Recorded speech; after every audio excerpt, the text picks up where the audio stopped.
Hi everybody. Today we're going to be talking about how to say no in various ways in German. We're going to talk about no, not, and nothing, and also how to say no in front of a noun. So, if you haven't seen the German with Puppets video that goes with this, go ahead and click on that button up there. In the meantime, let's go ahead and get started in this. First thing on here is just a brief explanation of how to use the different ways to negate things in the German language. So we're going to start off with how to negate a noun, which by the way is the most complicated one, but it is not by far something difficult in the German language.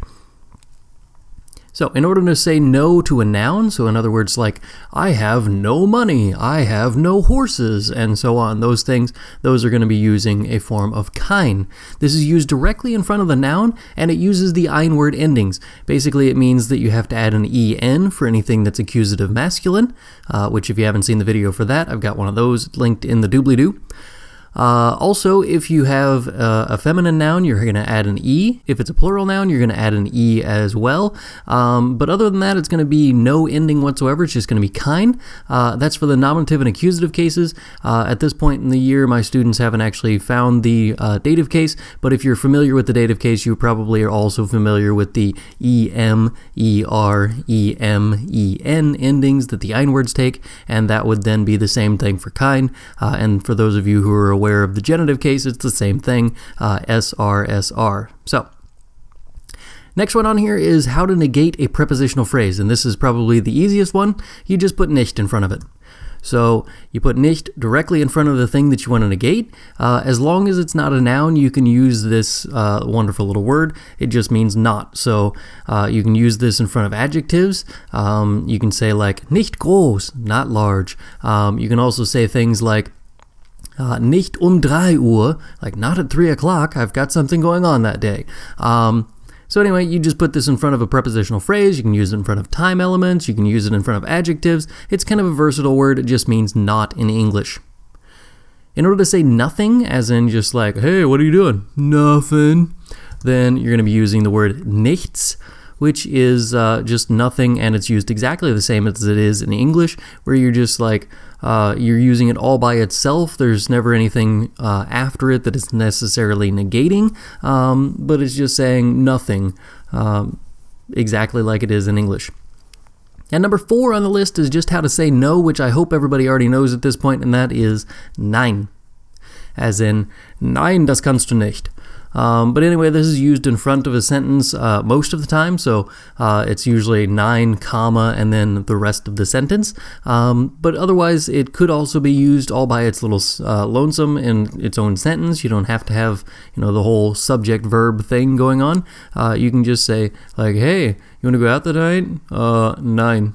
For practice's purposes, I'm just going to go through the list of different versions of kein that my students would have had at this point, and that's nominative and accusative forms. So we have kein, nominative masculine no ending, keine takes an e for the feminine, kein for the neuter, and keine for the plural. And again, all of these things are just saying no to the various forms. The next one here is accusative, keinen, keine, kein, keine. Like I said, the only one that's actually weird is the accusative masculine because, well, it's the only one that's weird in the der words as well, so it's the same thing for the ein words. In section 3, we're supposed to just negate whatever is underlined, so this is kind of practicing the 4 different things that are up at the top. Nothing in here is about nothing, if that makes any sense. The word nichts is not in this list, so you don't have to worry about using these for any of these, but you could also use nein at the beginning of every one of these sentences, but I just left it out. It's kind of not necessary. So this is actually focusing on nicht and kein, and we'll see what we have to do here for each one of these. First one on here is das Kind rennt schnell. The child is running fast. If you want to say he's not running fast, you just put nicht in front of the schnell so that it becomes not fast. Das Kind rennt nicht schnell. In Nummer 2, der Lehrer wird morgen hier sein. The teacher will be here tomorrow. If you want to say the teacher will not be here, then you're going to say, der Lehrer wird morgen nicht hier sein. Nummer 3. Kommt aus Japan. He comes from Japan. If you want to say that he's not from Japan, we're just going to put nicht in front of the aus Japan. Kommt nicht aus Japan. Liest das Buch.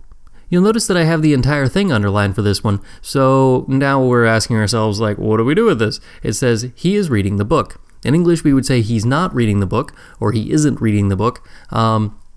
But in German, all you have to do is put nicht at the end of the sentence, and it essentially negates the verb. It's a little complicated, but basically that's what happens. So it becomes, he is not reading the book. Er liest das Buch nicht. So if somebody says, hey, is he reading the book? You're like, no, he's not reading the book. That's probably the sentence that you're going to use there. Ich habe Hunger. I have hunger. This one is a little bit weird because in English you would say like, I'm not hungry, using again not, but in this case we actually want to negate the noun here, Hunger, and therefore we have to use a form of kein because we want to say I have no hunger. So we have to first establish that Hunger is a masculine noun, and then we have to put in an extra kein in the middle there. So we end up with Ich habe keinen Hunger. Notice that we have that en at the end of it because it's masculine and it's the accusative case because it's the thing that I don't have. Nummer 6. Ich habe heute Zeit. I have time today. If we want to say I have no time today, again we're negating a noun, so we have to use a form of kein. This time we use a feminine noun, Zeit, and therefore we have to actually add an I. Ich habe heute keine Zeit. Nummer 7. Ich will einen Apfel essen. I want to eat an apple. This is where it gets really easy. If you're negating a noun that already has an ein word in front of it, all you have to do is put a K on it. So it becomes, ich will keinen Apfel essen. I don't want to eat an apple. Or I want to eat no apple. Now this is only going to be the case if you're saying like, hey, do you want to eat this apple or that apple? And somebody's like, I don't want to eat an apple at all. Please stop trying to feed me apples. Nummer 8. Mein Lehrer ist freundlich. My teacher is friendly. If you want to see my teacher is not friendly, probably talking about me, then it's going to end up being nicht in front of freundlich because it's an adjective, and so we say, mein Lehrer ist nicht freundlich. Simple enough. Number 9 is yet another easy one. All we have to do here is put a K in front of the ein word because the original sentence says, wir haben einen Computer zu Hause. We have a computer at home. If we want to say we don't have a computer, we just say not a. If you're going to say not a in English, you're going to say kein in German. So in this case, we have to have keinen because it's masculine accusative. Wir haben keinen Computer zu Hause. We have no computer at home. That's it for today. Thanks for watching. If you like this video, go ahead and give it a Daumen hoch. If you want to see some other videos from me, I've got some links up there. And if you want to subscribe to this channel and see a couple of videos a week from me, go ahead and click that subscribe button. Thanks for watching. Bye now.